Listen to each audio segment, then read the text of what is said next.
आणि घरात पैसे आहे, बेडरूममध्ये कोणी आपल्या घरी पैसे ठेवले आहे, त्यांच्या व्यवहारातनं आले का, त्यांच्या एखाद्या प्रॉपर्टीतनं आले का, किंवा त्यांच्या एखाद्या कुठल्या कारणांचे पैसे आले.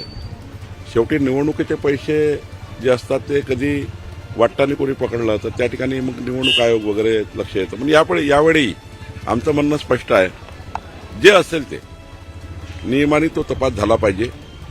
इलेक्शन कमिशन सुद्धा त्या ठिकाणी लक्ष टाकेलच, पोलीसही लक्ष टाकेल आणि चुकीच्या पद्धतीचे पैसे असतील तर कारवाई करतील निर्माण करण्याचा प्रयत्न आणि चुकीचे असतील तर पोलीस कारवाई करतील, इलेक्शन कमिशन कारवाई करेल.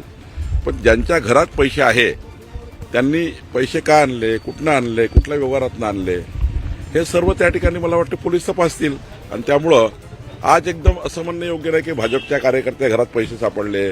ते पैसे आहे ठीक आहे, पण मला हे वाटतं की एखाद्याच्या घरात जाऊन अशा पद्धतीचं स्टिंग ऑपरेशन करणे, कुणाच्या बेडरूममध्ये जाऊन स्टिंग ऑपरेशन करणे, हे सुद्धा त्या ठिकाणी त्यांचा काय केलं मला माहिती नाही, पण कुणाच्या घरात जाण्याचा अधिकार आहे का, कुणाच्या त्या ठिकाणी बेडरूममध्ये जाण्याचा अधिकार आहे का, हे जरा बघावं लागेल. निलेश राणे स्वतः आमदार आहे, तुमचे मित्र पक्षाचे आहे, तर त्यांनी हे सगळ्या गोष्टी समजून घेतल्या पाहिजे होते. हे जे बंधन राहिले पाहिजे ते नाही. निलेश राणेंनी असं का करावं मला माहिती नाही, पण एक मात्र खरं आहे की बेडरूमपर्यंत जाऊन त्या ठिकाणी अशा प्रकारची व्हिडिओ शूटिंग करणे, याच्याबद्दल थोडा मला त्या ठिकाणी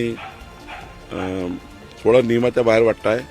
पण जे काही त्यांनी पोलिसांच्या किंवा निवडणूक आयोगाच्या लक्षात आणून दिलं आहे निलेश राणेंनी, तर मला वाटतं याच्यामध्ये पोलिसांनी आता निवडणूक आयोग योग्य दखल घेईल.